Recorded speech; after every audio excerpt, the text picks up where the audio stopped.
Wow, somehow Political X just hit 10,000 subs, so I just want to say a big thank you to all of you who have supported this channel. Smoke, smoke, smoke, smoke, smoke! This government will have integrity, Dum dum dum dum dum. professionalism, Dum dum dum dum dum.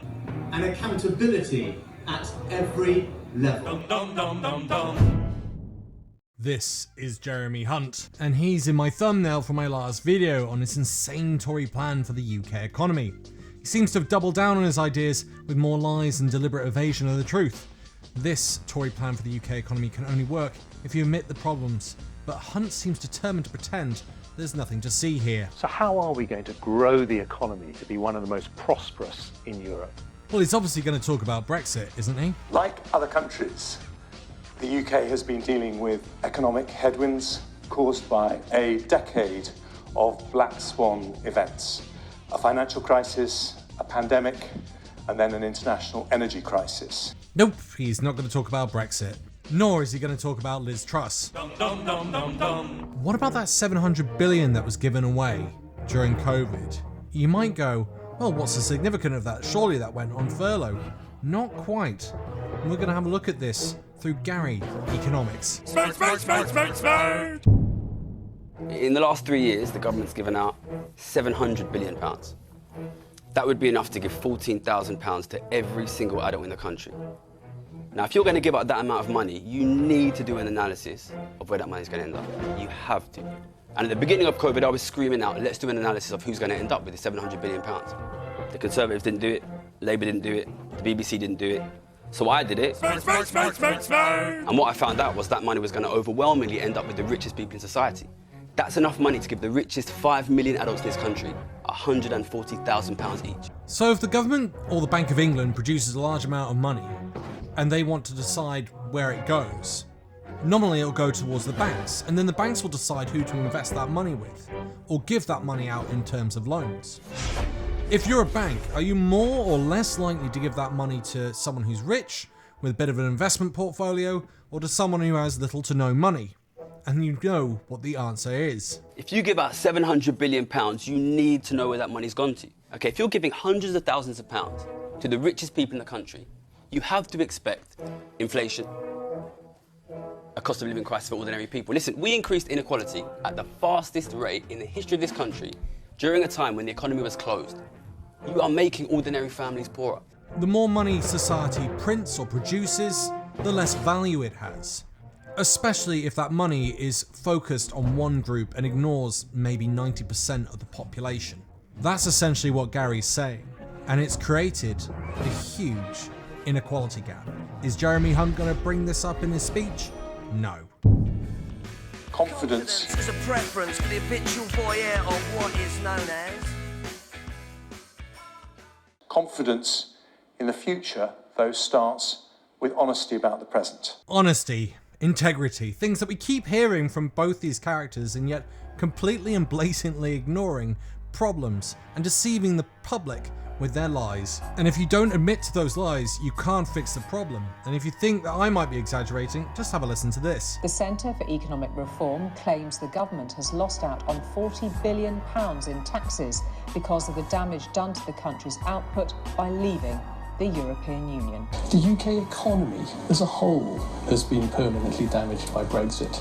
It's reduced the economy's potential output significantly, eroded business investment.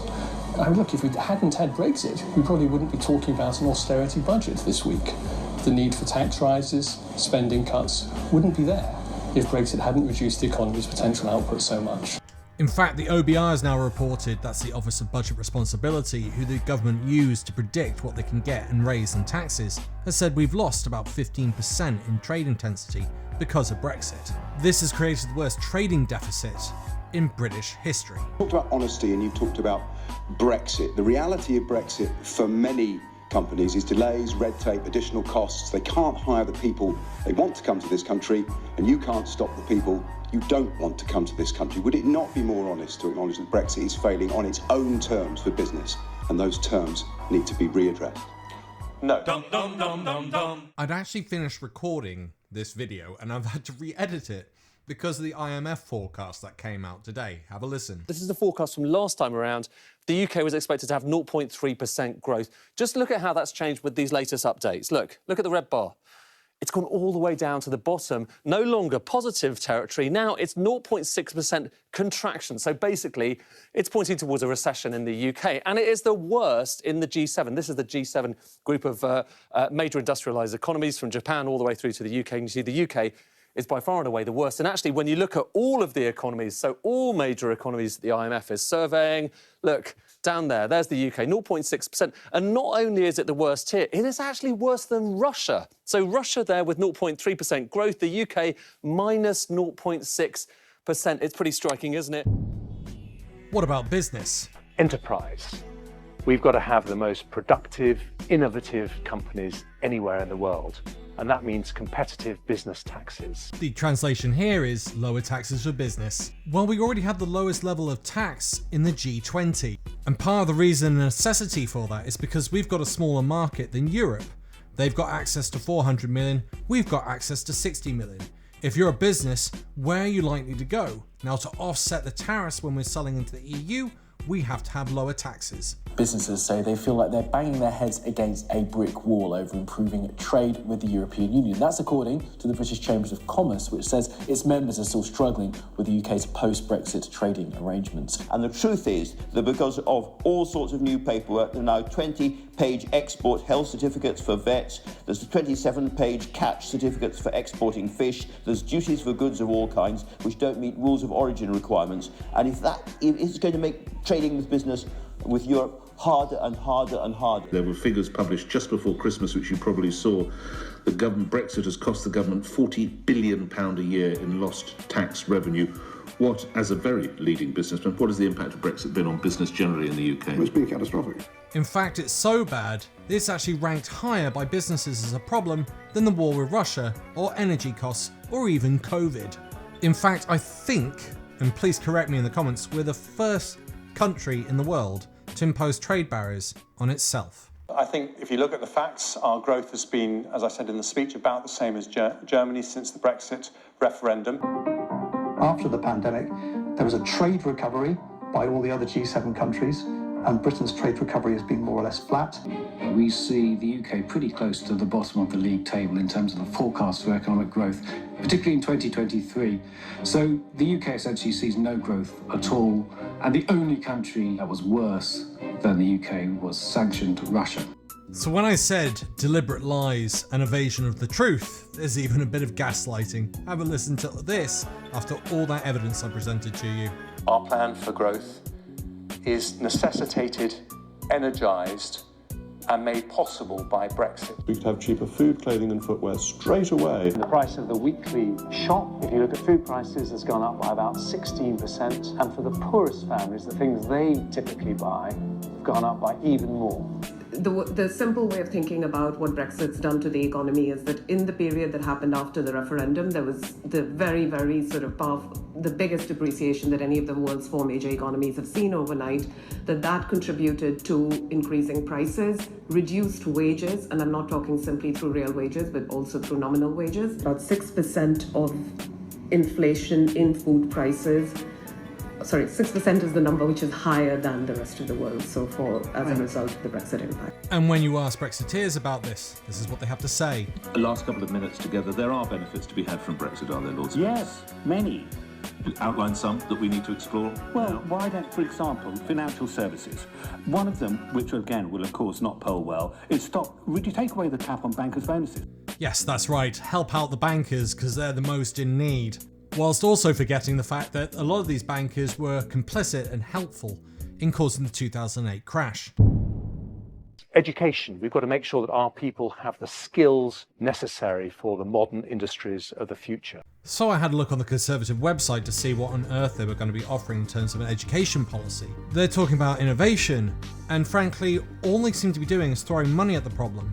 They're not actually coming up with innovative ideas, apart from maybe apprenticeships. I'm going to give them that bit of credit. But apart from that, it's all just about money, and then there's a bit about disciplining students in the classroom. That's it. That's the innovative program they've got set forward. Now, I have said in previous videos, I'm going to be a bit more upbeat about what they could potentially do to help increase the level of teaching and education standards in the UK. If you want to boost student IQ levels, there are only a few things that have been proven to have a definitive effect on the child's mind. That includes sports, diet, small classrooms of no more than 19 students, and learning a foreign language, which ironically Jeremy Hunt is able to do in Japanese, and yet hasn't put into any of their proposals. There was a glimmer of hope, and that was the fact that they were offering to put 270 million into arts for schools, which includes music.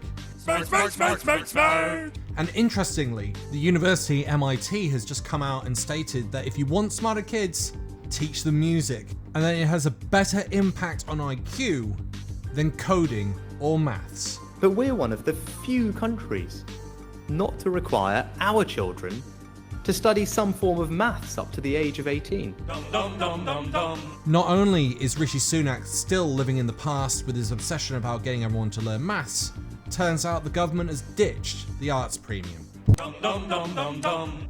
What about arts and humanities and fostering this country's amazing reputation for creativity and self-expression?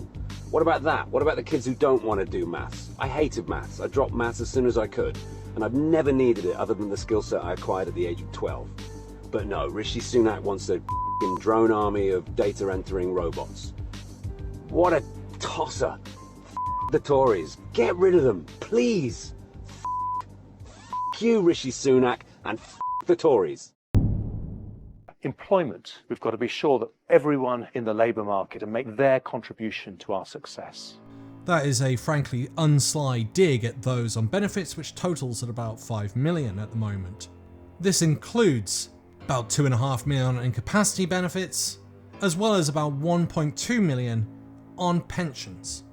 So I'm not quite sure what they're getting at, but it seems to be that they want the disabled and the retired to come back into the workforce. Everywhere. This has got to be a dream that is available to everyone wherever they live in the UK, not just London and the South East. Smoke, smoke, smoke, smoke, smoke! He's absolutely right. Something does need to be done about the draw of London, but the problem is, London's just got everything, and on top of that, you're always guaranteed to get some sort of work there, so in a recession, it's likely that people to move and gravitate towards the city. My personal suggestion would be, yank Westminster out of London and up north, and you will see how much infrastructure suddenly gets built at a rapid pace, because they'll need train links, they will need airports, they will need motorways up there to be able to move the ministers around the country. But we'll never probably see that happen, at least under Conservative government, because boy do they like living in London. On that note, I want to say a big thank you to all of my Patreon and YouTube supporters. It keeps on growing. Thank you so much for all that support. It keeps this channel going and growing. And if you'd like to help out for free, just click that like, subscribe, and notification button, all of which helps the channel grow. And on that note, thanks for listening. Bye for now.